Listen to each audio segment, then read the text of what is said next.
नमस्कार दोस्तों। जय श्री राम, जय श्री राम, जय श्री राम। आप सबको जय श्री राम।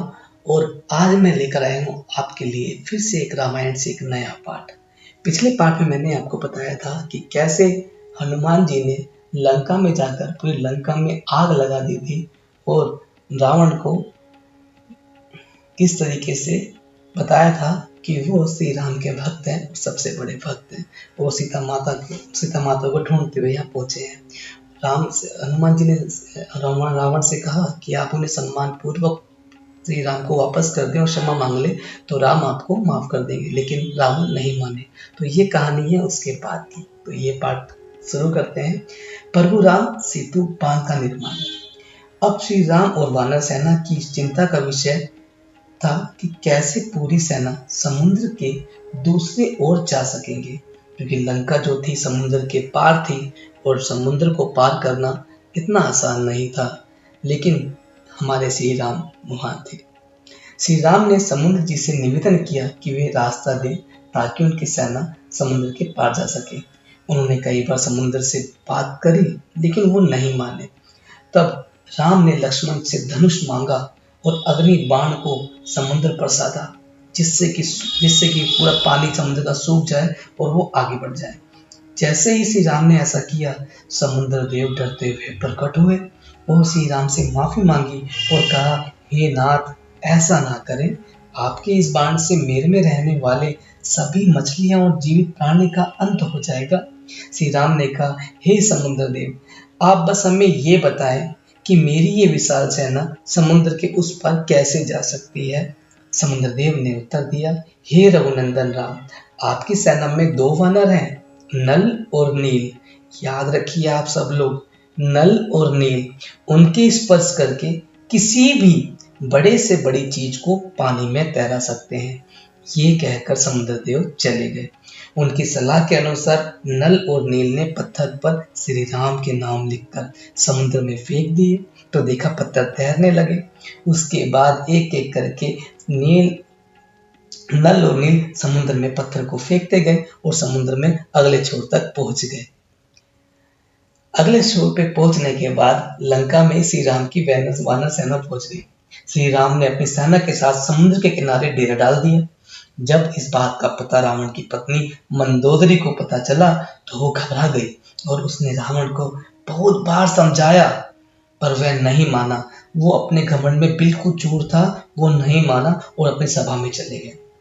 सभा के अंदर विभीषण ने रावण को समझाया कि माता सीता को जाने दो, राम को सौंप दो, लेकिन वह रावण गुस्सा हो गया और अपने भाई को ही लात मार दी, जिसके कारण विभीषण सीढ़ियों से नीचे आ गए।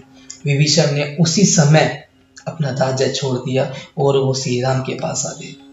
श्री राम ने खुशी खुशी उन्हें स्वीकार किया और अपने डेरे में रहने की जगह दी थी। आखिरी बार श्री राम ने बाली पुत्र अंगद कुमार को भेजा। आज ये भी याद रखें कि आखिरी बार राम ने किसको रावण के पास भेजा था, अपना एक संदेश लेकर, तो उनका नाम था अंगद कुमार। लेकिन अंगद कुमार के समझाने के बाद भी रावण नहीं माना और वो युद्ध के लिए ही बोलने लगा। श्री राम और रावण की सेना के बीच भीषण युद्ध हुआ। इस युद्ध में लक्ष्मण पर मेघनाथ ने शक्ति बाण से प्रहार किया था, जिसके कारण हनुमान जी संजीवनी बूटी लेने के लिए हिमालय पर्वत तक चले गए, परंतु वे उस पौधे को पहचानते नहीं थे। इसलिए उन्होंने क्या करा, पूरा का पूरा हिमालय पर्वत ही उठा लिया।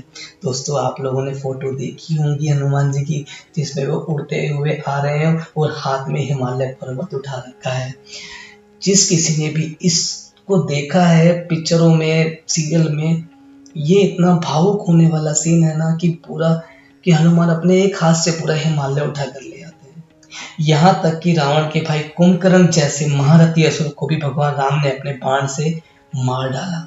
इस युद्ध में रावण की सेना श्री राम की सेना प्रसन्न करती रही और अंत में श्री राम रावण के नाभि में बाण मारकर उसे मार देते हैं और सीता माता को छुड़ा लाते हैं।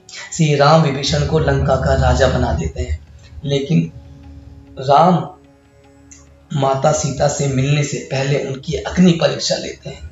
उसके बाद श्री राम सीता और भाई लक्ष्मण के साथ अपने राज्य 14 वर्ष के बाद वनवास से लौट जाते हैं। उत्तरकांड में क्या होता है मैं आपको इसी वीडियो में बता देता हूँ। उसके बाद श्री राम को अयोध्या का राजा घोषित किया गया। उनका जीवन खुशियों से बीत रहा था, लेकिन कुछ समय बाद सीता गर्भवती हो जाती है। लेकिन जब राम लोगों के मुख से अग्नि परीक्षा के विषय में सुनते हैं तो वह माता सीता को अयोध्या छोड़कर चले जाने को कहते हैं। माता सीता को इस बात से बड़ा दुख होता है। महर्षि वाल्मीकि उन्हें अपने आश्रम में आश्रय देते हैं। वहीं माता सीता 2 पुत्रों को जन्म देती हैं, जिनका नाम लव और कुश दिया गया। लव कुश ने महर्षि वाल्मीकि से पूर्ण रामायण का ज्ञान लिया। वे दोनों बालक पराक्रमी और बहुत बड़े ज्ञानी थे। श्री राम ने चक्रवर्ती सम्राट बनने और अपने पापों से मुक्त के लिए अश्वमेध यज्ञ किया। यह यज्ञ करने का सुझाव उनके छोटे भाई लक्ष्मण ने उन्हें दिया था। इस यज्ञ में घोड़े को स्वच्छंद रूप से छोड़ा जाता है। वह घोड़ा जितना ज्यादा क्षेत्र तक जाता है उसे उस राज्य में सम्मिलित कर लिया जाता था। इस यज्ञ को उनकी पत्नी के बिना नहीं किया जा सकता, इसलिए श्री राम ने माता सीता की एक स्वर्ण मूर्ति भी बनाई थी। जब श्री राम का घोड़ा स्वच्छंद रूप से छोड़ा गया तब वह एक राज्य से दूसरे राज्य में गया। जब वह घोड़ा महर्षि वाल्मीकि जी के आश्रम के पास पहुंचा तो लव कुश ने उसकी सुंदरता देखकर उसे पकड़ लिया। जब राम को पता चला तो उन्होंने अपनी सेना को भेजा लव कुश, लेकिन वो पूरी की पूरी सेना लव कुश से युद्ध में हार गई।